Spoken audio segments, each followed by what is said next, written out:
បាទជំរាបសួរពុកម៉ែបងប្អូនអរគ្នាថ្ងៃនេះមកមើលដំណាំដាំថ្ងៃមុនបងប្អូនបាទថ្ងៃមុននេះប្រហែលចូលកន្លះខែពីបំកន្លះខែមួយខែបងប្អូនបាទខ្ញុំដាំស្លឹកគ្រៃបងប្អូនសារតែយើងទុកដីតនេចោលអញ្ចឹងណាយើងដាំស្លឹកគ្រៃដាំរបស់ហូបផ្លែអញ្ចឹងណាបងប្អូននេះស្គាល់អត់បងប្អូននេះស្អីគេនេះផ្លែដល់ហើយនេះហាងទឹកខ្ញុំហៅផ្លែដង្កៀបក្តាមជូរស្អីយ៉ានេះអូដល់ពណ៌បាំអំបិលម្ទេសឆ្ងាញ់នេះអូ my goodness កាលនៅក្មេងៗអីខ្វៀលគោអំបិលម្ទេសកបសេរីមកមើលស្លឹកគ្រៃបងប្អូនស្លឹកគ្រៃខ្ញុំដាំហើយជាចូលមួយខែជាងខានមកមើលហើយឥឡូវមានស្មៅមានអីពេញណាពេញណៃនេះហើយមកមើលមានបងប្អូនបាទខ្ញុំដាំកាលមុនខ្ញុំដាំមុនវានេះវាកើតហើយប៉ុន្តែដល់ពេលខែប្រាំងឡើងយើងឡាយតានៅលក់ដូរអញ្ចឹងទៅយើងមិនដែលបានមកមើលលើ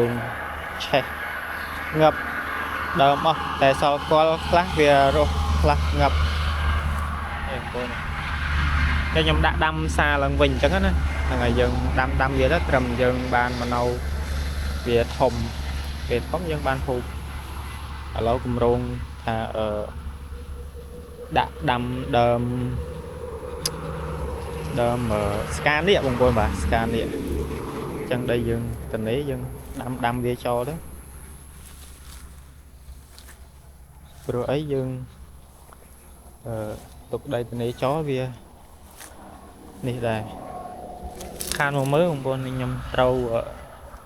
ធ្វើជើងវាកុំឲ្យមានអី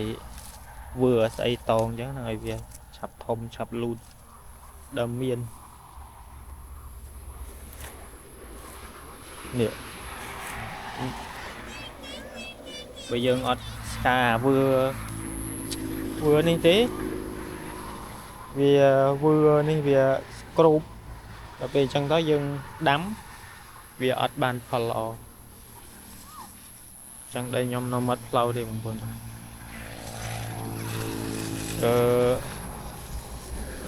ចង់ដាំស្កានេះបន្ថែមទៀតព្រោះអីវាតនេច្រើនអញ្ចឹងយើងដាក់ដាំវាមកជួរ2 3ជួរទៅត្រឹមយើងមកណោយើងបានធំបានហូបតែដឹងពេលណាបានមកណោទេបងប្អូនបាទមានអីទេមើលម្ដងទៀតបងប្អូននេះមានតែខ្ញុំដាំកម្ពស់ឡើងចូល1 ម៉ែត្រកន្លះហើយនេះដល់ពេលភ្លើងឆេះតែនៅគល់បងប្អូននេះគល់នេះមាននេះមកវិញមានដើមវារស់ឡើងវិញហើយចាំមើលរោយកមកដាំទៀតបងប្អូនបាទខ្ញុំស្វាយខ្ញុំដាំដាក់មួយដើមពីរដើមទីព្រោះនៅផ្ទះហើយក្នុងភូមិមានដែរអញ្ចឹងបងប្អូនបាទមានដើមស្វាយដែរមានស្វាយផ្អែមស្វាយជូរកែលមៀតស្អីមានទាំងអស់តែនេះយើងដាំផ្សេងយើងដាំដើមមានឬក៏ដើមល្មុតដើមអីចឹងណាដាំដាក់ផ្សេងបាទទេសភាពនៅស្រុកស្រែបងប្អូនស្អាតមែនទែនបាទនេះខែ7ហើយថ្ងៃទី3ទី4ខែ7ហើយបងប្អូនបាទនេះគឺរាំង2 3ថ្ងៃហើយតែអត់ទាន់ភ្លៀងទៅធ្លាក់ភ្លៀងបានប្រហែលជា2 ថ្ងៃហើយសមមួយថ្ងៃនេះហើយស្លឹកគ្រៃដាំកាលមុនដែលវារាំងពេកងាប់បដ ாய் នេះមានអីរស់ងាប់បាត់អានេះស្លឹកគ្រៃគល់ចាស់ដើមចាស់ចាំមើលតិចទៀតបានធ្លាក់ភ្លៀងមកយើងបានបំបែក បំបែកវាដាំមើលខំយើងខំដាក់ដាំអត់រស់ទេបងប្អូនហ្នឹងវារាំងយូរពេកចើធ្លាក់ភ្លៀងមួយយើងដាំវាមកបានរស់វិញហើយនេះភ្លើងឆេះភ្លុកគាល់មកវិញនេះភ្លុកគាល់ចឹងមកមើលអាដែលវារស់បងប្អូនបាទខ្លះរស់ខ្លះងាប់អានេះស្រែរបស់ខ្ញុំសិតតែស្មៅរាំងយូរពេកស្លឹកត្រីគាល់ធំនេះខ្ញុំអត់តែបានលក់ទេយើងដាំឲ្យវាបានច្រើនរួចខ្ញុំអានេះខ្ញុំដាំយកពូជបងប្អូនបាទខ្ញុំដាំយកពូជបន្ទាប់ពីយើងដាំបានពូជហើយចាំយើងបំបែកដាក់ខាងលើនោះទៀតខាងលើដីបូកអានេះខ្ញុំដាំម្ដងពីរដើមដាក់ម្ដងពីរដើមទៅមួយឆ្នាំហើយនេះឥឡូវវាបែកគាល់ធំហើយយើងចាប់ដើមអាចបំបែកដាំបាននេះរស់ខ្លះបងប្អូននេះតែអាវឿនេះដោះកវឿគេហៅវឿអីវឿតើរស់ខ្លះដែរបងប្អូនបាទខ្លះងាប់ខ្លះរស់នេះរស់ហើយនេះរស់បានខ្លះតើកណ្ដោនឹងជាងរៃទៀតវាមកកាត់ខំដាំបាននេះកាត់ទៀតហើយយើងដាំយកពូជសិនបងប្អូនបាទខ្ញុំដាំយកពូជសិនព្រោះអីយើងត្រូវបំបែកកូនយើងត្រូវបំបែកដាំនៅខាងលើទៀតនេះស្មៅនេះខ្ញុំអត់បាញ់វាទេខ្ញុំទុកវាអញ្ចឹងឯងបងប្អូនដោយសារតែយើងកុំឲ្យដីវាហូរច្រោះអញ្ចឹងណាកាលណាដែលយើងអត់ទុកទេ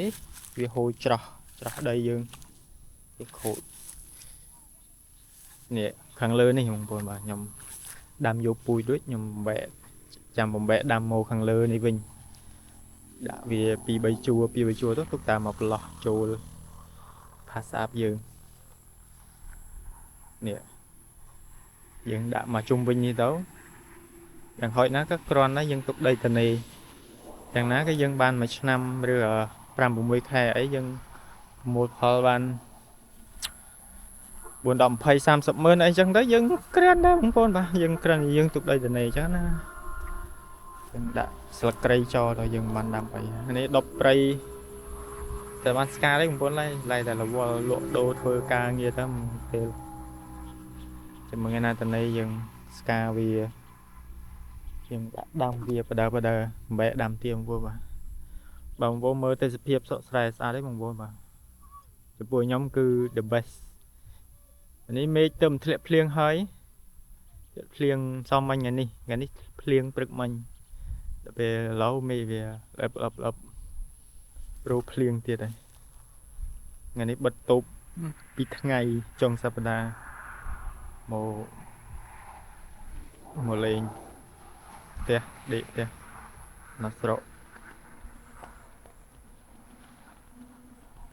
អត់មានពលឺទេបងប្អូនទាំងល្ងិតប៉ុន្តែទេសភាពគឺអេមបងប្អូនខ្ញុំចូលចិត្តទេសភាពបែបស្រុកស្រែថានៅក្រុងអីដងមកកាលយើងទៅលេងអត់អីហើយឲ្យនៅគឺមិនចេះនៅទេបងប្អូនបាទព្រោះខ្ញុំស្រឡាញ់ទេសភាពស្រុកស្រែបាទអូខេវីដេអូខ្ញុំមានតែប៉ុណ្្នឹងឯងបងប្អូនបាទយើងចូលរួមស្រស់ស្រាយជាមួយនឹងទេសភាពស្រុកស្រែបាទអរគុណច្រើនបាយបាយបងប្អូនបាទបាយបាយ